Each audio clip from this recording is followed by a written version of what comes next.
Jim Mulhall is a dairy farmer running a 200 cow herd just outside Kilkenny town.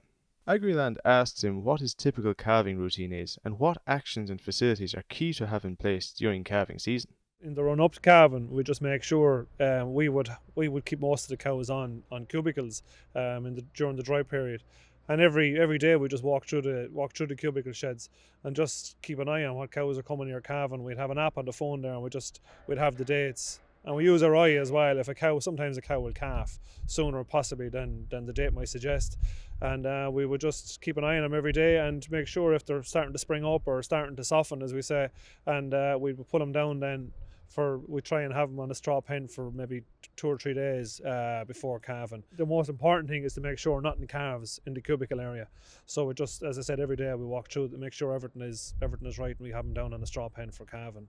And just make sure the cow is comfortable, the cubicles are comfortable, and where she's laying down is comfort, just so that she'll have a normal healthy calving, unassisted if we can manage it. Our dry cow accommodation wasn't up to scratch. Our cubicles were too small, so we've put in bigger cubicles here, and it's tried to, I suppose, reduce our straw requirement as well, so the cow doesn't need to spend as long on a straw pen, because cows coming up to calving can be quite helpless, as their pelvis starts to soften in the period, the few days coming up to calving. And once we move them down, clean, dry straw pen, everything we can to minimise mastitis as well. Just keep an eye on your dry cows. Keep walking. Check their udders. Just make sure that there's no inflammation in the udders. It's not just good enough to run up and down the pen and say they're all grand. Like cows coming up to calving, if they're starting to leak milk or under pressure, there's a huge mastitis risk there. So you can't overstress the hygiene factor. Keep the cubicles scraped. Keep the lime on them, and just look at your stock and your heifers in particular coming up to calving.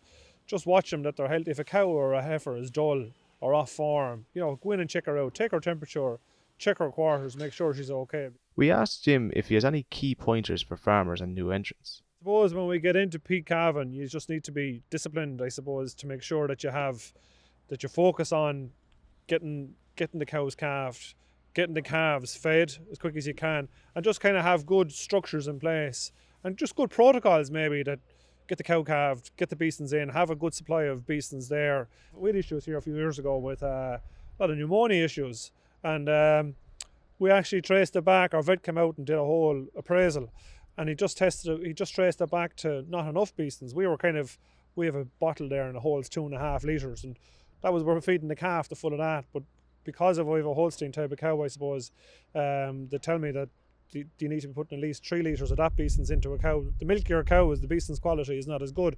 And I do think it's important, there is the saying, there's 3-2-1 or 1-2-3, whichever it is, get 3 litres in the first 2 hours and make sure it's the first milk. Or make sure calf feeding is as easy and as practical and as fast as you can, because that's where a lot of time is lost, feeding calves and stuff. So I think that's very important. Get your calving facilities, have a plan, that where are you going to shove those calves when those calves are born? Where are you going to put those calves? Jim also touched on the issue of fatigue during calving. The first couple of weeks you're grand, and I think even we're calving a few heifers there at the moment, and you're always more cautious with heifers because you have to be, most times a cow will calf on her own, but a heifer you need to be thereabouts, and you're checking the cameras, and you're broken sleep. So I think the important thing is, if you get an opportunity to eat well, and if you get an opportunity to get some sleep, take it. Even if you're finished in the evening time, and when you're finished the jobs, but whatever time it may be, take a walk to the shed. If there's nothing going to calf for 3 or 4 hours in your view, go in and get a bit of sleep. That's what we do here. Just go to bed for a couple of hours. Don't even sleep in the chair. Just get a bit of sleep.